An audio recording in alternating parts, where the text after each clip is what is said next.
अस्सलाम वालेकुम, मैं हूं फराइज़ आग। हम साइकोलॉजिस्ट के लिए ये बहुत ज़रूरी है कि हम ये जो ड्रग एब्यूज़ है जो हमारी सोसाइटी में और हमारी यूथ में आ रहा है, इसके ऊपर बहुत ज़्यादा बात करें और बहुत ज़्यादा इंफॉर्मेशन प्रोवाइड करने की कोशिश करें। आपको याद होगा कि वो जो इंसिडेंट था पिछले दिनों नूर मुकद्दम केस का, अब आकर वो दोबारा से थोड़ा लाइमलाइट से हट। ये बहुत ज़रूरी है कि हम ये जो ड्रग एब्यूज़ है जो हमारी सोसाइटी में और हमारी यूथ में आ रहा है, इसके ऊपर बहुत ज़्यादा बात करें और बहुत ज़्यादा इंफॉर्मेशन प्रोवाइड करने की कोशिश करें। आपको याद होगा कि वो जो इंसिडेंट था पिछले दिनों नूर मुकद्दम केस का, अब आकर वो दोबारा से थोड़ा लाइमलाइट से हट गया है, लेकिन ड्यूरिंग द टाइम उसने बहुत ज़्यादा एक इस तरह से क्रिएट किया था कि ईद डेज़ में या रमज़ान डेज़ में इस किस्म का इंसिडेंस ड्यूरिंग द टाइम उसने बहुत ज़्यादा एक इस तरह से क्रिएट किया था कि ईद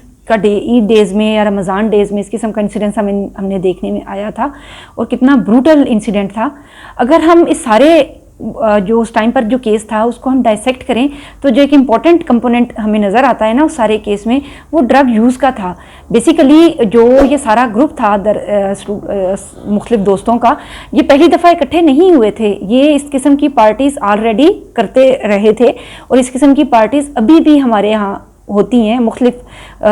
जो क्लासेस हैं, सोशल क्लासेस हैं, वो अपने अपने तौर पर उन सब में ये चीज़ें राइज हैं। जिस तरह मैं आपको अक्सर बताती हूँ कि जो ये ड्रग एब्यूज़ का पैटर्न है या ड्रग यूज़ का पैटर्न है, ये अकेले नहीं होता है, कोई तन्हा बैठकर ये नहीं करता है, बल्कि ये ग्रुप एक्टिविटी हुआ करती है। एक तरफ जिस तरह से ग्रुप अब बैठता है, टैक्सी ड्राइवर्स हैं, उनका एक नशा करने का एक अपने तरीके हैं, वो अफीम या इस किस्म की चीज़ें हैं, भंग है, ये चीज़ें इस्तेमाल करते हैं। गांव साइड पर जिस तरह भंग, टोबैको और इस किस्म की चीज़ का इस्तेमाल ज़्यादा है, वो उनके भी ग्रुप्स हैं। इन लोगों को बहुत पता होता है एक दूसरे का, इसकी अवेलेबिलिटी कहाँ से हो रही है, इनकी प्राइसेस क्या हैं, इनकी टाइप्स कहाँ कैसे हैं, और ये एक दूसरे को बहुत सपोर्ट करते हैं क्योंकि सब जो हैं अल्टीमेटली एक गड्ढे में गिर चुके हुए होते हैं। इस गड्ढे के अंदर सबको पता होता है कि कौन कौन इसका मेंढक है। तो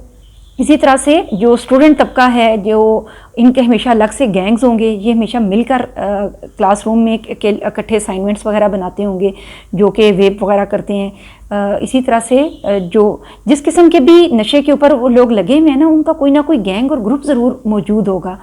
इसी तरह से जितनी हमारी ये एलीट क्लास है और ऐसे बच्चे हैं कि जिनके आलमोस्ट समझें कि पेरेंट्स भी अपने अपने कुछ ग्रुप्स और गैंग्स में और अपने अपने लाइफ में हैं, अच्छी या बुरी जो भी है,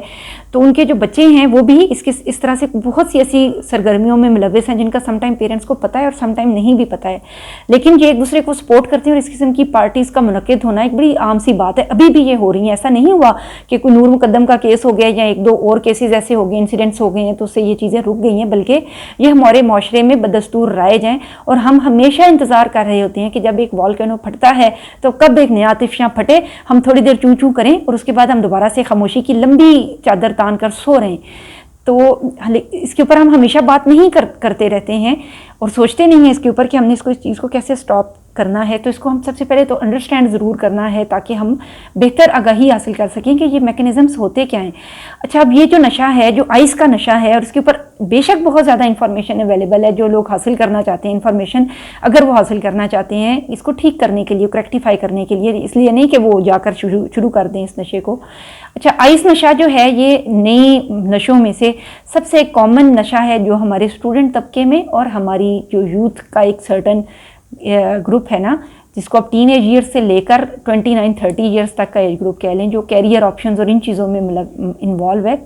उन तक इसके बारे में इस तक रसाई उनको हासिल हो चुकी हुई है और उनको एक्सपोजर मिल चुका हुआ है। अब वहाँ पर पर्सनल चॉइसेस का इशू है कि वो इसके अंदर, इस डिग के अंदर गिरते हैं या वो अपने आप को बचा लेते हैं, लेकिन वो सब के सब एक्सपोज हैं इस चीज़ के ऊपर और सबको पता है कि ये कहाँ से मिल रही है और क्या है ये चीज़। जो आइस का नशा है ये स्टिमुलेंट ड्रग्स के ऊपर बेस्ड है, एम्फेटामिन्स के ऊपर बेस्ड है, जिससे कोकेन का जो ग्रुप है उससे ये बिलोंग करता है, जो ब्रेन एक्टिविटी को इंक्रीज़ करता है, अलर्टनेस को इंक्रीज़ करता है। इसके नतीजे में नींद नहीं आएगी, बहुत देर तक नींद नहीं आएगी,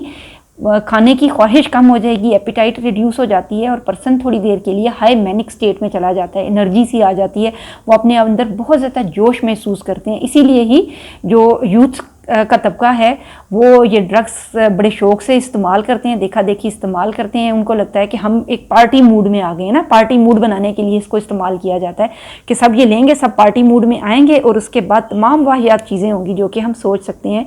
जब ये स्टेट होती है, क्योंकि इसके नतीजे में बॉडी पूरी तरह से जाग उठती है, उसकी जो मेंटल अलर्टनेस है वो इंक्रीज़ हो जाती है, और एक तरह से उसकी जो सेक्सुअल एपिटाइट है वो भी बहुत ज़्यादा इंक्रीज़ हो जाती है। सेक्सुअल बिहेवियर से भी ये रिलेटेड है बहुत ज़्यादा। तो ऐसी जगहों पर जहाँ पर इन चीज़ों की ख्वाहिश की जाती है, वहाँ पर इन ड्रग्स का इस्तेमाल भी बढ़ जाता है। अच्छा, चूंकि इंसान उस ड्रग के असर में है, और ये जो ड्रग्स हैं इनकी हाई डोजेस जो हैं वो पैरानोया या स्किज़ोफ्रेनिया टाइप जो स्टेट है वो प्रोड्यूस करती हैं, यानी इसके नतीजे में कुछ ऐसी चीज़ें, सेंसरी मोडेलिटीज़ ऐसे दिखाई देंगी जो कि आम लोगों को नहीं दिखाई दे रही हैं। उनको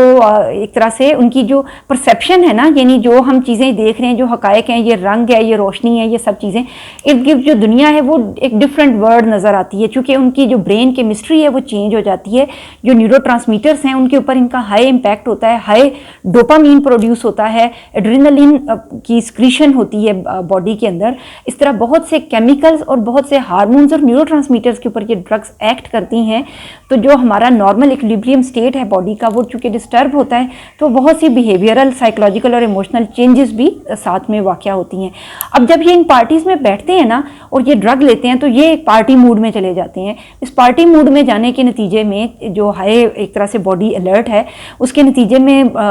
एक तरह से सेक्सुअल प्रैक्टिसेस भी होंगी, मुख्तलिफ़ किस्म की जो खाने पीने या इस किस्म के बिहेवियर्स जो हम नॉर्मल रूटीन में नहीं करते हैं वो भी होंगे, और एक जानवर की सी हिस्स जो है ना वो बेदार हो जाएगी। और इस चीज़ को ये लोग इंजॉय करते हैं, लड़के लड़कियां मिलके ये पार्टियां मुनक्किद करते हैं और इनमें शामिल होते हैं। और ये चीज़ मैं आपको बता रही हूँ कि ये नहीं कि ये बंद हो चुकी हैं कुछ केसेस के बाद, बल्कि ये चीज़ें अभी भी जारी हैं, मुख्तलिफ़ जगहों पर जारी हैं। अब जब ये चीज़ें शुरू होती हैं ना, तो ये बहुत सी दूसरी कबाहतें लेकर आती हैं। नशा खुद बहुत बड़ी कबाहत है, लेकिन इसके साथ बहुत सी मॉरल, एथिकल और सोशल कबाहतें शामिल हो जाती हैं। जिस तरह से कि अब जो इस किस्म के केसेस हैं, स्पेशली अब मैं इसके ऊपर अभी फ़िलहाल बात नहीं करना चाहती हूँ। एक पर्सन है जो डिसीज्ड पर्सन है और उसके साथ बहुत जुल्म हो चुका हुआ है, लेकिन हम एक कॉमन वे में एक सोशल डायलेमा के तौर पर अगर हम इसको डील करें, तो इसके नतीजे में ऐसा है कि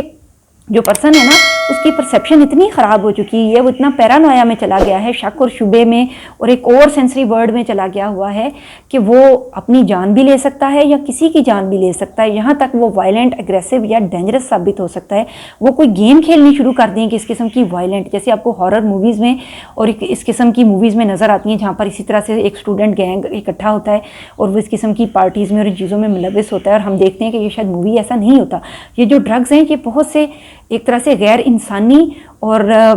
एक तरह से एक बहुत ही इस किस्म के रवैयों में मुलविस होता है, जिसको जो कि आम रूटीन पे नहीं किए जाते हैं।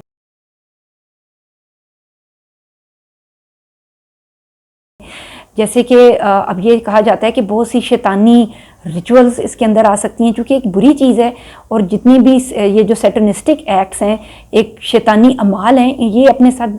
इस किस्म की बहुत से पैटर्न्स लेकर आते हैं। तो ये जो शैतानी रिचुअल्स हैं, ये इन्वॉल्व होती हैं किसी को तकलीफ़ देने के ऊपर, inflicting pain on other and inflicting pain on one self, तो उससे शैतान खुश होता है। इसी तरह से इसके अंदर एक जो दूसरा एक इम्पॉर्टेंट आता है जो बहुत ही ऑथेंटिक है, वो है ये जो डार्क वेब का कॉन्सेप्ट है। आपको याद है कि ये जो